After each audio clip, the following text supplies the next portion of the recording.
Guys, welcome back to my channel. ഈ ഒരു video എന്ന് പറഞ്ഞു കഴിഞ്ഞാൽ എൻ്റെ ഫസ്റ്റ് ഹാക്കത്തോൺ എക്സ്പീരിയൻസ് ആണ്. ആൻഡ് സ്പോത it was my first hackathon. ഒരു 24 hour ഹാക്കത്തോൺ ആയിരുന്നു. ആൻഡ് ഇത് കണ്ടക്ട് ചെയ്തത് IEEE-SPUC, അതായത് യൂണിവേഴ്സിറ്റി കോളേജ് ഓഫ് എഞ്ചിനീയറിംഗ് കാര്യവട്ടവും, അതുപോലെ തന്നെ IEEE-SPSTI, അതായത് സെൻറ്റ് തോമസ് ഇൻസ്റ്റിറ്റ്യൂട്ടും കൂടെ കമ്പൈൻ ചെയ്ത് നടത്തിയ ഒരു 24 hour ഹാക്കത്തോൺ ആണ് സ്പോത. ഫസ്റ്റ് കുറച്ച് ക്ലിപ്സ് ആയിരിക്കും നിങ്ങൾക്ക് കാണാം. പിന്നെ അങ്ങോട്ട് ഹാക്കത്തോണിൻ്റെ ഭാഗങ്ങൾ എത്തി കഴിയുമ്പോൾ കൂടുതലും പിക്സാണ് ഞാൻ കൊടുത്തേക്കുന്നത്. ബിക്കോസ് ആദ്യം എനിക്കിങ്ങനെ ഒരു വീഡിയോ എടുക്കണമെന്ന് പ്ലാൻ ഉണ്ടായിരുന്നു, പിന്നെ ഞാനത് മറന്നുപോയി. സോ ഹാക്കത്തോണിൻ്റെ സമയം എത്തുമ്പോഴത്തേക്കും കൂടുതലും പിക്സ് ആയിരിക്കും ഉണ്ടാകുന്നത്. ഞാൻ ഫസ്റ്റ് ഞങ്ങൾ ക്യാമ്പസിലെത്തി. ആൻഡ് ഈ കാണുന്നത് ക്യാമ്പസിലൂടെ ഫ്രണ്ട് ഗേറ്റിലൂടെ നടക്കുന്നതാണ്. ദെൻ അവിടുന്ന് ഞങ്ങൾ ഫ്രണ്ട്സ് 4 പേര്, ഞങ്ങളുടെ ടീമിൻ്റെ പേര് കൊടുത്തത് ഇന്നോവിസ്റ്റാസ് എന്നാണ്. ഇന്നോവിസ്റ്റാസ് എന്ന് പറഞ്ഞു കഴിഞ്ഞാൽ 2 ടേംസ് കമ്പൈൻ ചെയ്യുന്നൊരിതാണ്. ഇന്നോവേഷനും അതുപോലെ തന്നെ വിഷൻ, അത് രണ്ടും കൂടെ കമ്പൈൻ ചെയ്തിട്ട് നമ്മൾ ഉണ്ടാക്കിയൊരു പേരാണ് ഇന്നോവിസ്റ്റാസ്. ആൻഡ് ദ ടീം ഇന്നോവിസ്റ്റാസ്, അതിലുണ്ടായിരുന്നത് ഞാൻ, ഭാഗ്യലക്ഷ്മി, ദേവിക, ആതിര, ഇത്രയും പേര്, ഞങ്ങൾ 4 പേരടങ്ങുന്ന ടീമാണ്. ഞങ്ങളങ്ങനെ കോളേജിൽ നിന്ന് ഞങ്ങളുടെ ജേർണി സ്റ്റാർട്ട് ചെയ്തു. ദെൻ സ്ലോലി ഞങ്ങൾ ഊബറിൽ ബുക്ക് ചെയ്തിട്ട് ഓട്ടോയിലാണ് ഞങ്ങൾ സെൻറ്റ് തോമസ് ഇൻസ്റ്റിറ്റ്യൂട്ടിൽ, അതായത് ഹാക്കത്തോൺ നടക്കുന്ന സെൻറ്റ് തോമസ് ഇൻസ്റ്റിറ്റ്യൂട്ടിലാണ്. അങ്ങനെ ഞങ്ങൾ സെൻറ്റ് തോമസ് ഇൻസ്റ്റിറ്റ്യൂട്ടിൽ എത്തിക്കഴിഞ്ഞതിന് ശേഷം, ശരിക്കും പറഞ്ഞാൽ സെൻറ്റ് തോമസ് ഇൻസ്റ്റിറ്റ്യൂട്ട് എന്ന് പറഞ്ഞിട്ട് ബ്യൂട്ടിഫുൾ ക്യാമ്പസ്, ലൈക്ക് ഭയങ്കര ബ്യൂട്ടിഫുള്ളാണ്. ആൻഡ് അതിൻ്റെ പിക്കുകൾ ഞാൻ ഇവിടെ ആഡ് ചെയ്തിട്ടുണ്ട്, നിങ്ങൾക്ക് കാണാൻ സാധിക്കും. ഇവിടെ പോയി കഴിഞ്ഞപ്പോൾ ഫസ്റ്റ് കുറച്ച് രജിസ്ട്രേഷൻ പ്രൊസീജിയേഴ്സ് ഉണ്ടായിരുന്നു. രജിസ്ട്രേഷൻ അല്ല, ഓൾറെഡി നമ്മൾ രജിസ്റ്റേർഡ് ആയിരുന്നു, ബട്ട് കുറച്ച് വെരിഫിക്കേഷൻ അങ്ങനത്തെ കുറച്ച് പ്രൊസീജിയേഴ്സ് ഉണ്ടായിരുന്നു. അങ്ങനെ അതൊക്കെ കംപ്ലീറ്റ് ചെയ്തതിന് ശേഷം ഞങ്ങൾ ഹാളിൽ പോയി. സ്ലോലി കുറച്ച് നേരം നമ്മളവിടെ വെയിറ്റ് ചെയ്തു. അതിനുശേഷം ഉദ്ഘാടനം കഴിഞ്ഞു. അങ്ങനത്തെ കുറച്ച് കാര്യങ്ങൾക്ക് ശേഷം മെയിനായിട്ട് നമ്മുടെ മെയിൻ ഇവൻറ്റ്, അതായത് എന്താണ് പ്രോബ്ലം സ്റ്റേറ്റ്മെൻറ്റ്സ് തരാൻ തുടങ്ങി. പ്രോബ്ലം സ്റ്റേറ്റ്മെൻറ്റ്സ് റെഡിയാക്കിയത് സ്കോപ്പ് ഇന്ത്യ എന്ന് പറഞ്ഞൊരു കമ്പനി ആയിരുന്നു. അങ്ങനെ നമുക്ക് ഐ തിങ്ക് ഒരു 11 പ്രോബ്ലം സ്റ്റേറ്റ്മെൻറ്റ്സ് ഉണ്ടായിരുന്നു. അതിൽ നിന്ന് ഞങ്ങൾ സെലക്ട് ചെയ്ത പ്രോബ്ലം സ്റ്റേറ്റ്മെൻറ്റ് എന്ന് പറഞ്ഞാൽ ഒരു സ്മാർട്ട് ബോർഡ്, അതായത് ഇപ്പോൾ ഹാക്കത്തോൺസ് പ്രോജക്ട്സ് അതിനൊക്കെ പോകുമ്പോഴത്തേക്കും നമുക്ക് ടീം കിട്ടാൻ ഭയങ്കര പാടല്ലേ. അതായത് ഒരു പെർഫെക്റ്റ് ആയിട്ടുള്ള ഒരു എഫിഷ്യൻറ്റ് ടീം കിട്ടാൻ പലപ്പോഴും ബുദ്ധിമുട്ടാണ്. അങ്ങനെ ഒരു എഫിഷ്യൻ്റ് ആയിട്ടുള്ള ടീം കിട്ടുന്ന വേണ്ടിയിട്ടുള്ള ഒരു വെബ്സൈറ്റ് ആയിരുന്നു ടീം നമ്മൾ ഉണ്ടാക്കിയെടുക്കുക. അതായിരുന്നു പ്രോബ്ലം സ്റ്റേറ്റ്മെൻറ്റ്. ആൻഡ് ഞങ്ങളുടെ ടീം ഞങ്ങൾ വിചാരിച്ചു ഓക്കെ അത് ഞങ്ങൾ ചൂസ് ചെയ്യാം. ആൻഡ് ഞങ്ങൾ വിചാരിച്ചത് ഒരു വെബ്സൈറ്റ് ക്രിയേറ്റ് ചെയ്യാമെന്നാണ്. അങ്ങനെ ഫുൾ ഹോൾ ഇതില്ലാതെ നമുക്ക് 4 പാർട്ടിസിപ്പൻസിൻ്റെ ഗ്രൂപ്പ് ഉണ്ട്, 3, 2 അങ്ങനെ 3 ഇതിലുള്ള പാർട്ടിസിപ്പൻസ് ഗ്രൂപ്പാണുള്ളത്. അപ്പോൾ എന്ത് ചെയ്തു, 4 ഗ്രൂപ്പ് മെമ്പേഴ്സിനെല്ലാം ഒരു ക്ലാസ്സിലാക്കി, ബാക്കിയുള്ളവർ വേറെ ക്ലാസ്സിൽ, അങ്ങനെ 2 ആയിട്ട് സ്പ്ലിറ്റ് ചെയ്തു. അങ്ങനെ ക്ലാസ്സിലെത്തിയതിന് ശേഷം ഞങ്ങൾ ആദ്യം കുറച്ച് നേരം ഇരുന്ന് ആലോചിച്ച് എന്തൊക്കെയാണ് ചെയ്യേണ്ടത്. ആദ്യം ഫുൾ പ്ലാനിങ് ആയിരുന്നു, അതായത് എങ്ങനെ നമ്മൾ എക്സിക്യൂട്ട് ചെയ്യും, എന്തൊക്കെ നമുക്ക് ഫീച്ചേഴ്സ് വേണം, അങ്ങനെ ഫുൾ എക്സിക്യൂഷൻ, അങ്ങനെ പ്ലാനിങ് അതെല്ലാം ആയിരുന്നു. നമ്മൾ ആദ്യത്തെ ഒരു അറ്റ്ലീസ്റ്റ് ഐ തിങ്ക് ഒരു മോർ ദാൻ 2 hours ഞങ്ങൾ അതുതന്നെ ചെയ്തു. പിന്നെ ഞങ്ങളുടെ ടീമിൻ്റെ പ്രത്യേകത എന്ന് പറഞ്ഞാൽ ഞങ്ങൾ 4 പേരും ബിഗിനേഴ്സാണ്, അതായത് നോ പ്രിയർ എക്സ്പീരിയൻസ് ഒന്നുമില്ല. ആകെ HTML ആൻഡ് CSSൻ്റെ ഒരു ബേസ് ഉണ്ട്. പിന്നെ ഏറ്റവും നല്ലൊരു കാര്യം എന്ന് പറഞ്ഞാൽ AI യൂസ് ചെയ്യാൻ പറ്റുമെന്ന് നമുക്കുണ്ടായിരുന്നു. So it was really helpful. അങ്ങനെ ഞങ്ങൾ ഫുൾ ബിഗിനേഴ്സ് ആയിട്ടുള്ള ഞങ്ങൾ 4 പേരും സ്ലോലി വെബ്സൈറ്റ് ബിൽഡ് ചെയ്യാൻ തുടങ്ങി. ആദ്യം ഞങ്ങൾ എന്ത് ചെയ്തു, ഫിഗ്മയിൽ ഞങ്ങളുടെ ഹോം പേജ് എങ്ങനെ വേണം അത് ഞങ്ങൾ ഡിസൈൻ ചെയ്തു. അതിനുശേഷം ആലോചിച്ച് ഓക്കെ ഇനി നമ്മൾ എന്ത് ചെയ്യും. അപ്പോൾ വിചാരിച്ചു ഓക്കെ ആദ്യത്തെ ഹോം പേജിൻ്റെ നമുക്ക് കോഡ് ചെയ്ത് റെഡിയാക്കി എടുക്കാം. അങ്ങനെ HTML CSS യൂസ് ചെയ്തിട്ട് ഹോം പേജ് റെഡിയാക്കി. പിന്നെ നമ്മൾ നോക്കുമ്പോൾ നമുക്ക് ഐഡിയാസ് ഉണ്ട്, അത് എക്സിക്യൂട്ട് ചെയ്യണം. ഞങ്ങൾ ചെയ്തതെന്ന് പറഞ്ഞു കഴിഞ്ഞാൽ കോപൈലറ്റിനോട് ആദ്യം പറഞ്ഞു, അതായത് ഇങ്ങനെ കാര്യങ്ങൾ വേണം. അങ്ങനെ നമ്മൾ പ്രോംപ്റ്റ് കൊടുത്തു. അങ്ങനെ സ്ലോലി ഞങ്ങൾ എന്ത് ചെയ്തു, ഞങ്ങളുടെ ഒരു വർക്കിംഗ് വെബ്സൈറ്റ് റെഡിയാക്കിക്കൊണ്ട് വന്നു. അപ്പോൾ ഞങ്ങൾക്കറിയായിരുന്നു ഫയർബേസ് സ്റ്റുഡിയോ യൂസ് ചെയ്തിട്ട് ഒരു കംപ്ലീറ്റ് വെബ്സൈറ്റ് നമുക്ക് AI യൂസ് ചെയ്ത് ഉണ്ടാക്കാൻ പറ്റുമെന്ന്. ബട്ട് ഞങ്ങളുടെ കാര്യം എന്ന് പറഞ്ഞു കഴിഞ്ഞാൽ ഞങ്ങൾ ആ ഹാക്കത്തോണ്ട് പോയത് ലേൺ ചെയ്യാനാണ്. അപ്പോൾ ഞങ്ങൾക്ക് നിർബന്ധമായിരുന്നു ഞങ്ങളുടെ സൈഡിൽ നിന്നൊരു ഇൻപുട്ട് കൊടുത്ത് ഞങ്ങൾക്ക് സ്വന്തമായിട്ട് എന്തെങ്കിലും ഒരു ഇതുണ്ടാക്കണം എന്നൊരു ഭയങ്കര ആഗ്രഹമുള്ളത് കാരണമാണ് ഞങ്ങൾ ഫയർബേസ് സ്റ്റുഡിയോ യൂസ് ചെയ്തിട്ട് ഫുള്ളി വെബ്സൈറ്റ് ഉണ്ടാക്കാന്നുള്ള പ്ലാൻ മാറ്റി ഞങ്ങളുടെ സൈഡിൽ നിന്ന് സ്വന്തമായിട്ട് ഞങ്ങൾ ഇൻപുട്ട് എടുത്ത് കുറച്ചൊക്കെ ഞങ്ങൾ കോഡ് ചെയ്ത് അങ്ങനത്തെ രീതിയിലൊരു വെബ്സൈറ്റ് ചെയ്യാം എന്നായിരുന്നു ഞങ്ങളുടെ പ്ലാൻ. നമ്മൾ വിചാരിച്ചതെന്ന് പറഞ്ഞു കഴിഞ്ഞാൽ സിമ്പിളായിരിക്കും കാര്യങ്ങൾ, AI യൂസ് ചെയ്യാമല്ലോ, സിമ്പിളായിട്ട് കഴിയും എന്നുള്ള രീതിയിലായിരുന്നു. But it was not the truth. നമ്മൾ രാത്രി ഫുള്ളിരുന്നു, കുറച്ച് നേരം രാത്രി നമ്മൾ കൂടിപ്പോയാൽ ഓരോരുത്തർ ഉറങ്ങുമ്പോൾ ബാക്കി 3 പേര് വർക്ക് ചെയ്യും, അങ്ങനെയായിരുന്നു. ഉറങ്ങിയെന്ന് വെച്ച് കഴിഞ്ഞാൽ ഓക്കെ ഒരു 3-4 hours മാക്സിമം നമ്മൾ അത് ലൈക്ക് ഫുള്ളി ഡീപ്പ് സ്ലീപ്പല്ല, നമ്മൾ കിടന്നിട്ടുണ്ട് ബട്ട് ചുറ്റുമുള്ളത് അറിയുന്നുണ്ട്, അങ്ങനത്തെ ഒരു സ്ലീപ്പായിരുന്നു. അങ്ങനെ ഇറ്റ് വാസ് റിയലി, അതായത് ഒന്നും നമ്മൾ രാത്രിയും ഫുള്ളിരുന്നു. ഞങ്ങൾ വിചാരിച്ചതെന്ന് പറഞ്ഞു കഴിഞ്ഞാൽ ഇതിപ്പോൾ സംഭവം പെട്ടെന്ന് കഴിയും. ബട്ട് അങ്ങനെ അല്ലായിരുന്നു. കുറേ നേരം എടുത്ത് ഞങ്ങൾ പ്ലാൻ ചെയ്തില്ല. കോ പൈലറ്റിനോട് നമ്മളിത് പറയും, നമ്മൾ പറയുന്നതൊന്ന് അപ്പോൾ അത് റെഡിയാക്കി തരും. പിന്നെ നമ്മൾ അടുത്ത് പറയുമ്പോഴത്തേക്കും അത് ഫുൾ നമ്മൾ ഓൾറെഡി നേരത്തെ പറഞ്ഞത് ഫുൾ പോയിട്ടുണ്ടാകും. അങ്ങനെ ഒരു ഐഡിയ ഇല്ലാത്ത ഞങ്ങൾ ഫൈനലി ഒരു വെബ്സൈറ്റ് എങ്ങനെയൊക്കെയോ ക്രിയേറ്റ് ചെയ്തെടുത്ത്. അതിന് നമുക്ക് മെയിനായിട്ട് എനിക്ക് താങ്ക്സ് പറയേണ്ട എൻ്റെ ക്ലാസ്സിലെ അഭിഷേക്, ആദർശ് 2 പേരാണ്. അവർ നമ്മൾ നല്ലോണം ഹെൽപ്പ് ചെയ്ത്. ഇവൻ അവർ വേറെ ടീമായിട്ട് പോലും നമ്മളിങ്ങനെ ഇത്രയും കഷ്ടപ്പെടുന്ന കണ്ടിട്ടാവാം അവർ നമുക്ക് കുറച്ചൊക്കെ ഹെൽപ്പ് ചെയ്ത് തന്നു. കറക്റ്റ് പ്രോംപ്റ്റ് അടിച്ച് അങ്ങനെ കുറച്ചൊക്കെ ഹെൽപ്പ് അവർ ചെയ്തു തന്നു. അങ്ങനെ ഫൈനലി രാത്രി എൻ്റെ കാര്യത്തിൽ രാത്രി ഞാൻ കിടന്നിറങ്ങിയപ്പോഴത്തേക്കും ബാക്കി 3 പേരും ഏകദേശം ഞങ്ങളുടെ വെബ്സൈറ്റ് ഞങ്ങൾ ഉദ്ദേശിച്ച രീതിയിൽ പക്കാ സെറ്റ് ചെയ്ത് വെച്ചു. ബട്ട് ഇവിടെ പ്രശ്നം പറ്റുന്നതിനാൽ രാവിലെ ഞങ്ങൾ എല്ലാവരും ഉറങ്ങി എഴുന്നേറ്റ് രാവിലെ ആ സെയിം ഇന്നലെ എല്ലാം പ്രോപ്പറായി പെർഫെക്റ്റ് ആയിരുന്ന ആ വെബ്സൈറ്റ് രാവിലെ ഞങ്ങൾ എടുത്തിട്ട് വീണ്ടും റൺ ചെയ്ത് നോക്കിയപ്പോൾ ഇറ്റ് വാസ് ലൈക്ക് ഞങ്ങൾ ഉദ്ദേശിച്ച കാര്യങ്ങളല്ല അവിടെ നടക്കുന്നത്. ഞങ്ങൾ ഡിഫറെൻറ്റ് പേജിൽ ആക്കാൻ ഉദ്ദേശിച്ച കാര്യങ്ങളൊക്കെ ഒരൊറ്റ പേജ് വന്ന് അങ്ങനെ നമുക്ക് എന്ത് ചെയ്യണം എന്ന് അറിയാത്തൊരവസ്ഥയായി. അതായത് അത്രയും കഷ്ടപ്പെട്ട് രാത്രി ഫുൾ ഞങ്ങളിരുന്ന് ചെയ്ത് ഒന്ന് മാറ്റി വെച്ച സംഭവം രാവിലെ എടുത്ത് നോക്കിയപ്പോൾ അത് നമ്മൾ ഉദ്ദേശിച്ച ഒരു സംഭവമല്ല. ആൻഡ് ഇപ്പം നിങ്ങൾ ആലോചിക്കുമ്പോൾ ഓക്കെ അതെന്താണെന്ന് നോക്കിയിട്ട് ആ ഭാഗം മാത്രം തിരിച്ചപ്പോലെ. ഇവിടെ പ്രശ്നം എന്ന് പറഞ്ഞു കഴിഞ്ഞാൽ ഞങ്ങൾക്ക് ആകെ അറിയുന്നത് HTML CSS. ഞങ്ങൾ ഈ കോഡ് എടുത്ത് നോക്കി, കോഡിൽ എവിടെയാണ് ചേഞ്ച് വരുത്തിയാലാണ് ഇത് മാറാൻ പറ്റുക അത് ഞങ്ങൾക്ക് അറിഞ്ഞുകൂടാ. എന്ത് ചെയ്യണം എന്നറിയാത്ത ആ ഒരു സിറ്റുവേഷൻ. പിന്നെ നോക്കുമ്പോൾ ഞങ്ങളൊരു ബേസിക് വെബ്സൈറ്റ് ചെയ്തിട്ടുണ്ടായിരുന്നു. ആ കോഡ് ഞങ്ങളുടെ വാട്സപ്പ് ഗ്രൂപ്പിൽ സെൻഡ് ചെയ്തിട്ടുണ്ടായിരുന്നു. ഞങ്ങൾ എന്ത് ചെയ്തു, ആ കോഡ് പിന്നെ എടുത്തു.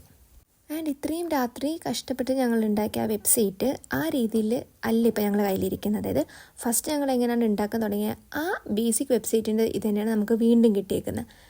അങ്ങനെ സെയിം വെബ്സൈറ്റ് മറ്റേത് ഫുൾ ഞങ്ങൾ വേറെ സ്ഥലത്ത് സ്റ്റോർ ചെയ്ത് വെച്ചു. പഴയ വെബ്സൈറ്റിൻ്റെ ആ സെയിം കോഡ് പിന്നെയും ഞങ്ങൾ കോപ്പി പേസ്റ്റ് ചെയ്തു. എന്നിട്ട് വീണ്ടും ഞങ്ങൾ വിചാരിച്ചു ഓക്കെ കുഴപ്പമില്ല, നമ്മൾ ഇന്നലെ ചെയ്തല്ലേ, അപ്പം പ്രോംപ്റ്റ് എങ്ങനെ കൊടുക്കണം, എന്തൊക്കെ ചെയ്യണം അതൊക്കെ നമുക്കറിയാമല്ലോ. അങ്ങനെ പ്രോംപ്റ്റ് കോപ്പൈലറ്റിനോട് ചെയ്യാൻ ഇങ്ങനെ പറഞ്ഞത് ഒരു 3 സ്റ്റെപ്പ് കഴിഞ്ഞപ്പോഴത്തേക്കും ഇറ്റ് വാസ് ലൈക്ക് അപ്ഗ്രേഡ് ചെയ്യണം, ഇത്ര രൂപ കൊടുത്ത് അപ്ഗ്രേഡ് ചെയ്യണം. ആൻഡ് ഈ സ്റ്റുഡൻറ്റ്സ് ഓഫർ ഉണ്ട്, ആ കാര്യം ഞങ്ങൾക്ക് അറിഞ്ഞുകൂടാ. ഞങ്ങൾ നോക്കുമ്പോഴത്തേക്കും കോപ്പൈലറ്റ് അപ്ഗ്രേഡ് ചെയ്യണമെന്ന് കാണിക്കുന്നു. എന്ത് ചെയ്യണമെന്ന് അറിയാത്ത അവസ്ഥ. പിന്നെ വിചാരിച്ചു ഓക്കെ ഇപ്പോൾ ഉള്ള വെബ്സൈറ്റ് കാണിക്കാം, എന്നിട്ട് ബാക്കി നമുക്ക് വേറെ എന്തെങ്കിലും റെഡിയാക്കാന്നുള്ള രീതിയിൽ. അപ്പോൾ ഞങ്ങൾ ടീമിലുള്ള ഭാഗ്യ എന്ന് പറഞ്ഞ കുട്ടിയാണെങ്കിൽ അവൾ ഫസ്റ്റ് വേറെ ഒരു വെബ്സൈറ്റ് ഇങ്ങനെ അവളുടേതായ രീതിയിൽ ചെയ്യുന്നുണ്ടായിരുന്നു. ആൻഡ് ആ വെബ്സൈറ്റ് നമ്മളെ കയ്യിലുണ്ട്. അപ്പോൾ ഞങ്ങൾ വിചാരിച്ചു ഓക്കെ ഈ വെബ്സൈറ്റ് നമുക്ക് കാണിക്കാം, എന്നിട്ട് അവരോട് പറയാം മറ്റേത് നമ്മൾ ഫുള്ളി AI യൂസ് ചെയ്ത് ഉണ്ടാക്കിയ സംഭവമാണത്. ആ ഒരു ഡിസിഷനിലാണ് ഞങ്ങളിരുന്നത്.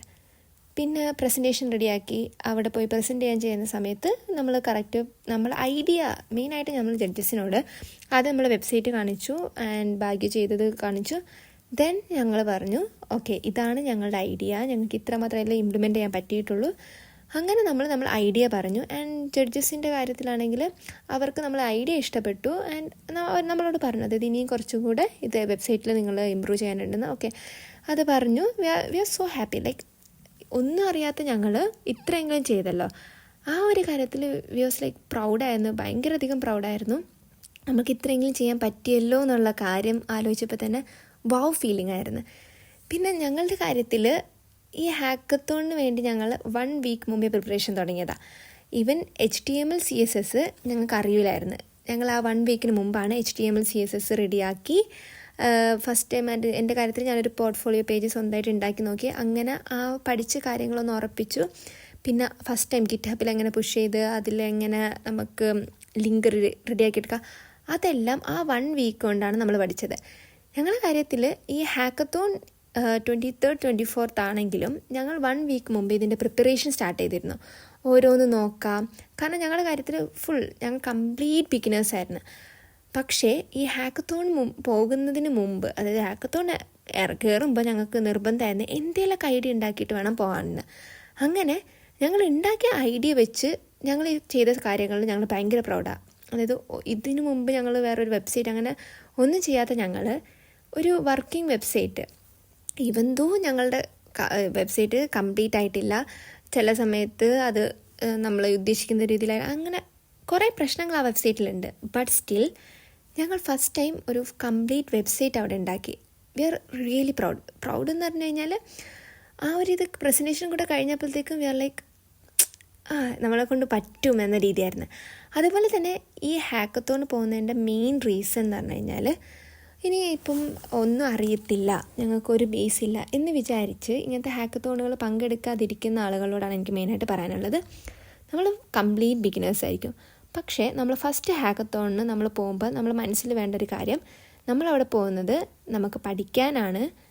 ബാക്കിയുള്ളവരെങ്ങനെയൊക്കെ ചെയ്യുന്നത് അത് നോക്കി പഠിക്കാം, പുതിയ പുതിയ കാര്യങ്ങൾ പഠിക്കുക. ആ ഒരു ലക്ഷ്യത്തോടെ പോയി കഴിഞ്ഞാൽ ഇറ്റ് വാസ് റിയലി ഗുഡ്. ഞങ്ങളുടെ മെയിൻ ലക്ഷ്യം അതായിരുന്നു. ഫസ്റ്റ് ഹാക്കത്തോൺ നമ്മൾ ലേൺ ചെയ്യാൻ, ഗ്രോ ചെയ്യാൻ, അതുപോലെ എക്സ്പ്ലോർ ചെയ്യാനാണ് ഞങ്ങൾ പോയത്. ആൻഡ് ആ ഹാക്കത്തോൺ കഴിഞ്ഞപ്പം ഞങ്ങൾ ഉദ്ദേശിച്ച കാര്യങ്ങളൊക്കെ ഞങ്ങൾ നേടിയെടുത്തിട്ടാണ് വന്നത്. And we are so happy. ഞങ്ങളുടെ സീനിയേഴ്സ് തന്നെയാണ് ഫസ്റ്റ് പ്രൈസ് വാങ്ങിയത്. അതുപോലെ തന്നെ അവരെ നമുക്ക് കുറേ കാര്യങ്ങൾ പഠിക്കാൻ പറ്റി.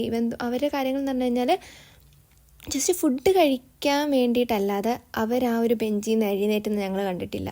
ഫുഡ് കഴിക്കുക, ആ ഒരു അത്രയും ഡെഡിക്കേഷനോടുകൂടി അവർ വർക്ക് ചെയ്തത്. ഞങ്ങൾക്ക് ആ ഒരു പ്രസൻറ്റേഷൻ കാണാൻ പറ്റിയിട്ടുണ്ടായിരുന്നില്ല, കാരണം ഞങ്ങൾ കഴിഞ്ഞിട്ട് നമ്മൾ റെസ്റ്റ് എടുക്കാൻ പോയി. പ്രസൻറ്റേഷൻ കാണാൻ പറ്റില്ല. ബട്ട് ഫൈനൽ റിസൾട്ട് വരുന്ന സമയത്ത് ജഡ്ജസ് പറഞ്ഞിരുന്നു ലൈക്ക് ഒരു പൂ ചോദിച്ചപ്പോൾ ഒരു പൂക്കാലം തന്നെ അവർ കൊടുത്തു. അപ്പം ഞങ്ങൾ എന്ന് പറഞ്ഞു കഴിഞ്ഞാൽ എക്സ്പ്ലോർ ചെയ്യാൻ പഠിക്കാൻ പോയത് സ്ഥിതിക്ക് ഇവരുടെ ഓരോ ഇത് കേൾക്കുമ്പോഴും ഇവർ ചെയ്യുന്ന കാണുമ്പോഴും ഞങ്ങൾക്ക് ശരിക്കും മോട്ടിവേഷനായിരുന്നു. അതായത് ഇത്രയും ഇവർക്ക് ചെയ്യാൻ പറ്റുകയാണെങ്കിൽ ഞങ്ങൾ പഠിച്ച് നമ്മളെ സ്കിൽസൊക്കെ ഒന്ന് ബേസ് റെഡിയാക്കി കഴിഞ്ഞാൽ ഞങ്ങൾക്കും പറ്റും എന്നൊരു മോട്ടിവേഷൻ അവർ തന്ന മോട്ടിവേഷൻ. ലൈക്ക് അവർ ചിലപ്പോൾ അറിഞ്ഞിട്ടുണ്ടാവില്ല അവർ നമ്മളിൽ ഉണ്ടാക്കിയ ഇമ്പാക്റ്റ്. ഞങ്ങളുടെ ലൈക്ക് നേരെ ഓപ്പോസിറ്റ് ആയിരുന്നു അവരിരുന്ന്. അവർ ഞങ്ങളുടെ ഈ ഒരു ജേർണിയിൽ ഉണ്ടാക്കിയ ഇമ്പാക്റ്റ് ഭയങ്കര വലുതായിരുന്നു. And thank you for seniors. Like നിങ്ങൾ ചിലപ്പോൾ അറിഞ്ഞിട്ടുണ്ടാവില്ല, നിങ്ങളുടെ പ്രോജക്റ്റ് അതിൽ ഫുൾ ടൈം ഫോക്കസ്ഡ് ആയിരിക്കാം. ബട്ട് അതിൽ നിന്ന് ഞങ്ങൾ പഠിച്ച കുറേ പാഠങ്ങളുണ്ട്. ആൻഡ് ഇനി ഫ്യൂച്ചറിൽ ഞങ്ങൾക്കും ആ ഒരു നിലയിലെത്താൻ പറ്റത്തേ എന്നുള്ള ആഗ്രഹമുണ്ട്. പിന്നെ അതുപോലെ തന്നെ ഈ സ്പോത ഹാക്കത്തോൺ പറഞ്ഞാൽ it was nice. Like students നടത്തിയതാണെങ്കിലും അവരവരുടെ ബെസ്റ്റ് ചെയ്തിട്ടുണ്ട്. പിന്നെ അതുപോലെ തന്നെ കുറേ ഫണ്ണായിട്ടുള്ള കുറേ ആക്ടിവിറ്റീസ് ഉണ്ടായിരുന്നു, ഗെയിംസ് ഉണ്ടായിരുന്നു. അതിൻ്റെ ക്ലിപ്പുകൾ ഞാൻ ആഡ് ചെയ്യാം. ഗെയിംസ്, അങ്ങനത്തെ കുറച്ച് ഫൺ ആക്ടിവിറ്റീസ് ഉണ്ടായിരുന്നു. ക്യാമ്പ് ഫയർ ഉണ്ടായിരുന്നു. അതൊന്നും ഞങ്ങൾക്ക് എടുക്കാൻ പറ്റിയില്ല, ബിക്കോസ് നമ്മൾ ഈ ഒരു വെബ്സൈറ്റ് ഉണ്ടാക്കുന്ന ആ ഒരു ഇതിൽ നിന്ന് ക്യാമ്പ് ഫയറിനൊന്നും പോയില്ലായിരുന്നു. ക്യാമ്പ് ഫയർ ഉണ്ടായിരുന്നു, പിന്നെ കുറേ മ്യൂസിക് അങ്ങനത്തെ സെഷൻസ് ഉണ്ടായിരുന്നു. അതിൻ്റെ ഒന്നും വീഡിയോസ് ഒന്നുമില്ല, ബിക്കോസ് ഞങ്ങൾ അതിന് പോയില്ലായിരുന്നു. ഗെയിംസ് ഞങ്ങൾ പോയിരുന്നു. And it was really fun. Like hackathon എന്ന് പറഞ്ഞു കഴിഞ്ഞാൽ അറിയാത്തവർക്ക് വേണ്ടിയാണെങ്കിൽ നമ്മൾ കുറേ പുതിയ കാര്യങ്ങൾ പഠിക്കും. പക്ഷേ ഇത് ഫുൾ ടൈം നമ്മൾ ഇതിന് മുമ്പിലല്ല. നമുക്ക് അവിടെ ഫൺ ആക്ടിവിറ്റീസ് ഉണ്ടാകും. നമുക്ക് വേണമെങ്കിൽ അതിപ്പം ഇല്ലെങ്കിൽ നമ്മൾ എന്താണോ ചെയ്യുന്ന ഒരു പ്രോജക്റ്റ് എന്താണോ അത് ഫുൾ റെഡിയാക്കുക. ഇനി ഫസ്റ്റ് ടൈം ഹാക്കത്തോണ് പോകാൻ ഒരു സ്കില്ലില്ല, ഞങ്ങൾക്കൊന്നും അറിയില്ല എന്ന് വിചാരിച്ചിരിക്കുന്ന ആരെങ്കിലും ഈ വീഡിയോ കാണുന്നുണ്ടെങ്കിൽ ജസ്റ്റ് ഗോ. നമ്മളൊരു സാധനത്തിന് പോയി കഴിഞ്ഞാൽ നമുക്ക് മനസ്സിലാവുള്ളൂ എങ്ങനെയൊക്കെ നമുക്ക് ചെയ്യാം.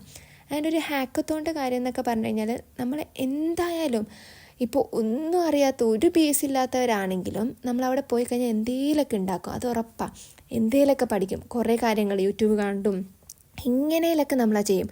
നമ്മളിപ്പം കോളേജിലിരുന്ന് അല്ലെങ്കിൽ നമുക്ക് സ്വന്തമായിട്ട് വീട്ടിലിരുന്ന് പഠിക്കുന്ന പോലെ അല്ല ഈ ഒരു ഹാക്കത്തോണിൻ്റെ സമയത്ത്. അവിടെ മെയിൻ അതായത് എന്തുകൊണ്ടാണ് അങ്ങനെയെന്ന് പറഞ്ഞു കഴിഞ്ഞാൽ ഒരു ടൈം ലിമിറ്റ് ഉണ്ട്. അപ്പോൾ നമുക്ക് ആ ഒരു പ്രഷർ വരും. അതായത് ഈ ഒരു ടൈം ലിമിറ്റിനുള്ളിൽ നമ്മൾ എന്തെങ്കിലും ഒന്ന് ചെയ്തേ പറ്റൂ. ആ ഒരു പ്രഷർ നമുക്കുണ്ടാകും. ആൻഡ് ഈ ഒരു പ്രഷറുള്ള സമയത്ത് നമ്മൾ പഠിക്കുന്ന കാര്യം സാധാരണ വേറൊരു സമയത്ത് നമുക്ക് അങ്ങനെ നമുക്ക് ആ ഒരു ഇത് കിട്ടത്തില്ല. ഞങ്ങളുടെ കാര്യത്തിൽ, ഇപ്പോൾ എൻ്റെ കാര്യത്തിലാണെങ്കിൽ ഞങ്ങൾ എല്ലാവരും ഒന്നും അറിയാത്ത ഇതിൽ നിന്ന് അറ്റ്ലീസ്റ്റ് എന്തൊക്കെയാണ് ഇപ്പോൾ ഒരു നമുക്ക് വെബ്സൈറ്റ് ഉണ്ടാക്കണമെങ്കിൽ എന്തൊക്കെ നമുക്ക് ഇനി ഇമ്പ്രൂവ് ചെയ്യാനുണ്ട്, എന്തൊക്കെ ഇനി എക്സ്ട്രാ പഠിക്കാനുണ്ട്, ഇതെല്ലാം നമ്മളതിൽ നിന്ന് ഉറപ്പായിട്ടും പഠിക്കും. ഞങ്ങളുടെ കാര്യത്തിൽ വി ആർ സോ ഹാപ്പി. അതായത് ഞങ്ങൾ എന്തിനാണോ ഹാക്കത്തോണ്ട് പോയത് ആ കാര്യം ഞങ്ങൾ അച്ചീവ് ചെയ്തിട്ടാണ് തിരിച്ചു വന്നത്. ആ കാര്യത്തിൽ ഞങ്ങൾ എല്ലാവരും ഭയങ്കര പ്രൗഡാണ്. ആൻഡ് ലാസ്റ്റായിട്ട് നമ്മൾ ആ ഫസ്റ്റ് ഞങ്ങൾ ചെയ്ത ആ വെബ്സൈറ്റിൻ്റെ ജസ്റ്റ് പിക്ക് കാണാം. ദെൻ അതിന് ശേഷം ഒരു ചെറിയ ക്ലിപ്പുണ്ട്. ആ വെബ്സൈറ്റ് വർക്കിംഗ് ഫുള്ളായിട്ടല്ല, ജസ്റ്റ് ഒരു പാർട്ട് മാത്രം. വോയിസ് ഓവർ കൊടുത്തതിന് ശേഷം കംപ്ലീറ്റ് ആയിട്ട് വീഡിയോ വാച്ച് ചെയ്തപ്പോൾ മനസ്സിലായത് ഞാൻ കുറേ സ്ഥലത്ത് ആൻഡ് ലൈക്ക് ഇത് വീണ്ടും ഇങ്ങനെ പറയുന്നുണ്ട്. എനിക്കറിയാം അത് ഭയങ്കര ഇറിറ്റേറ്റഡ് ആണെന്ന്. ബട്ട് സ്റ്റിൽ ഇതുവരെ ഈ വീഡിയോ ഫുള്ളായിട്ട് വാച്ച് ചെയ്ത എല്ലാവർക്കും താങ്ക്സ് ഫോർ വാച്ചിങ്.